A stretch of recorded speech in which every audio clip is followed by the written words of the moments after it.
जय हिंद दोस्तों। आज मैं कुमार हूँ।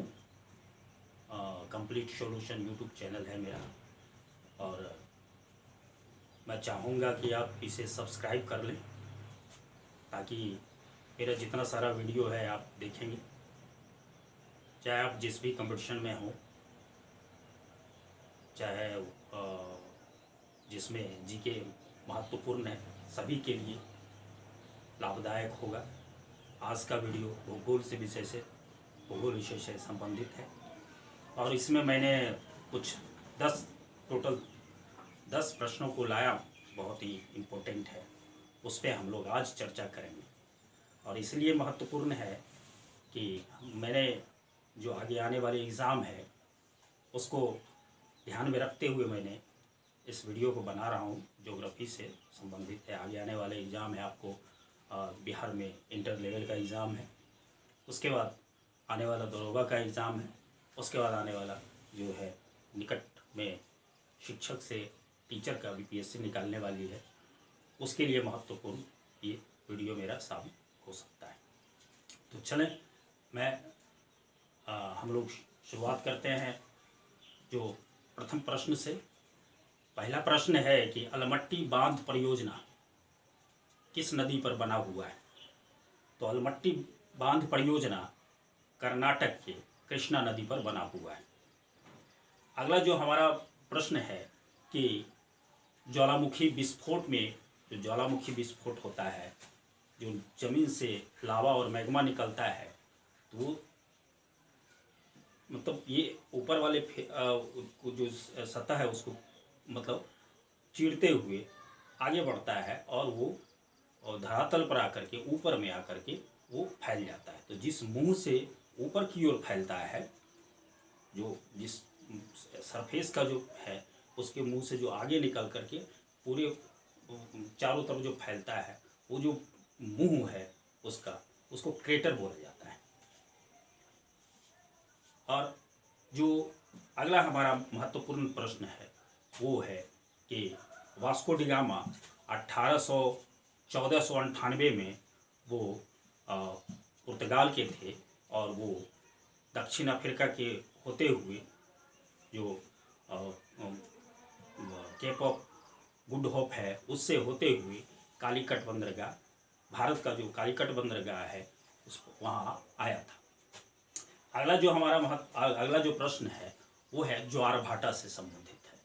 तो ज्वार भाटा कहाँ आती है?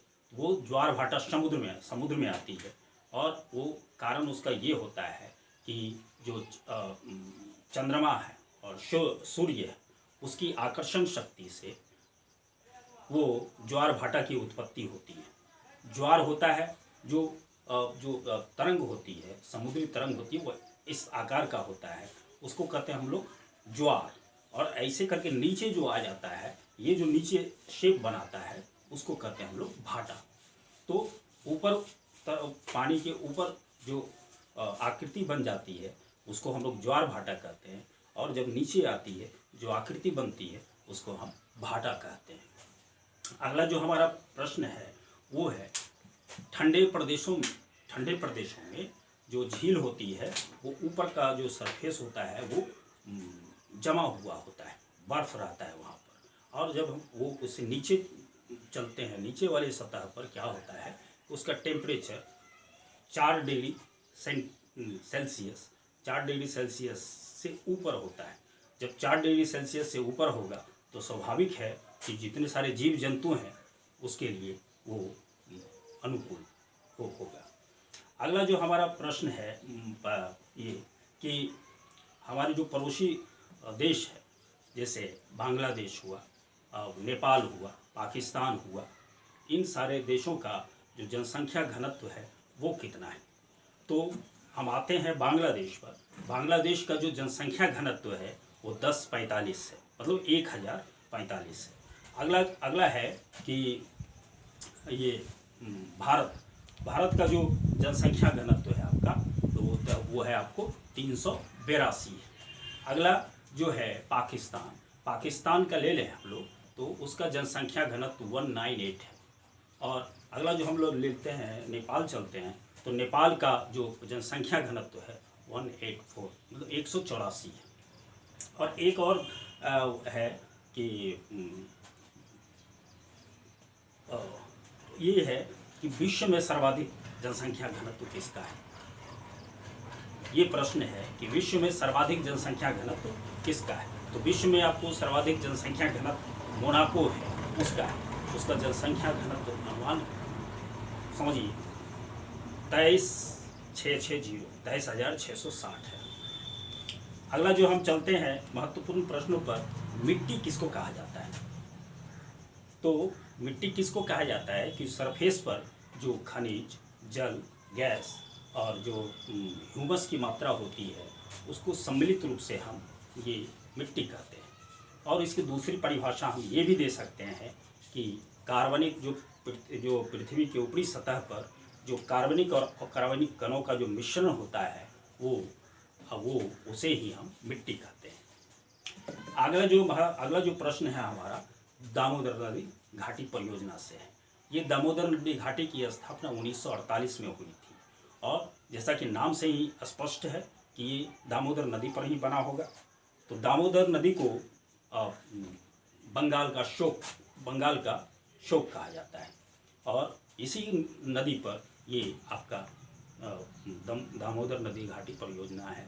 भारत का पहला बहुउद्देशीय परियोजना मतलब इससे बहुत सारा काम किया, सिंचाई के काम लाया जा सकता है, लाता है और बिजली का उत्पादन होता है, मत्स्य पालन होता है और भी बहुत सारे जितने सारे काम है जो जल से संबंधित है वो सारा काम होता है वहाँ पर। इसलिए इसे बहुउद्देशीय नदी घाटी परियोजना कहा जाता है। और ये नकल है आपको अमेरिका की टेनेसी नदी घाटी परियोजना का। और आगे जो हमारा है प्रश्न है वो है जनसंख्या वृद्धि से। तो भारत की जो जनसंख्या वृद्धि है वो 17.72% है। और सबसे जो हमारे देश का ऋणात्मक जो जनसंख्या वृद्धि वाला राज्य है वो नागालैंड है और सबसे अधिक जो जनसंख्या वृद्धि दर वाला राज्य है वो मेघालय है।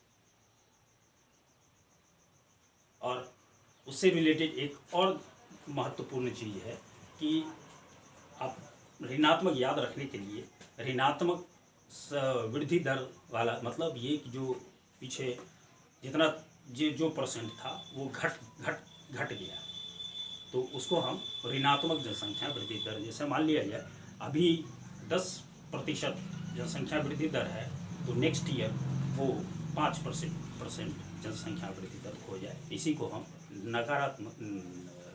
ऋणात्मक जनसंख्या वृद्धि दर हम कहते हैं। और इसी से है कि भारत में सबसे कम जनसंख्या वृद्धि दर वाला राज्य कौन है। तो सबसे कम वृद्धि दर वाला जो राज्य है हमारा वो है केरल। अगला जो है वो कि जितने सारे जहाज हैं विश्व में, पुराना हो जाता है तो उसको क्या किया जाता है, उसको मतलब तोड़ा जाता है। और तोड़ने के बाद क्या होता है तो इससे है कि सबसे बड़ा केंद्र सेंटर, विश्व का सबसे बड़ा जहाज जो तोड़ने वाला सेंटर है वो कहाँ है। तो उसका आंसर होगा आपको अलंग, जो कि गुजरात में है। और गुजरात का कौन सा ज़िला है वो भावनगर ज़िला है। वहाँ सबसे बड़ा विश्व का सबसे बड़ा अलंग में विश्व का सबसे बड़ा जहाज तोड़ने का वहाँ पर केंद्र है। दोस्तों आज की वीडियो में बस इतना ही। नेक्स्ट वीडियो में मैं प्रतिदिन इस तरह का वीडियो डालूँगा और ये होगा कि आप इसे सबसे मेरे चैनल को, मेरा जो चैनल है complete solution by Om sir, इसको आप सब्सक्राइब कर लें और लाइक करें ताकि मेरा भी उत्साह बढ़ेगा, मुझे भी प्रोत्साहन मिलेगी। और शेयर करें, उससे भी मुझे फ़ायदा होगा। तो स्वाभाविक रूप से इससे भी मुझे प्रोत्साहन मिलेगा, उत्साह बढ़ेगा और भी उत्साह के साथ मैं और भी ज़्यादा वीडियो आप लोगों के लिए लाऊंगा। और इसी शब्द के साथ और फिर आ रहा हूँ आपके समक्ष। डेली मैंने सोचा है कि एक वीडियो आप लोगों के लिए डालूँगा, और अभी मैंने भूगोल का शुरुआत लिया है। भूगोल जब मेरा समाप्त हो जाएगा तब हम लोग और भी दूसरे इतिहास विषय पढ़ाएंगे, और भी इसी तरह के और भी विषय आते रहेंगे। लेकिन एक चीज़ है, आप इसे सब्सक्राइब जरूर करें। Thank you.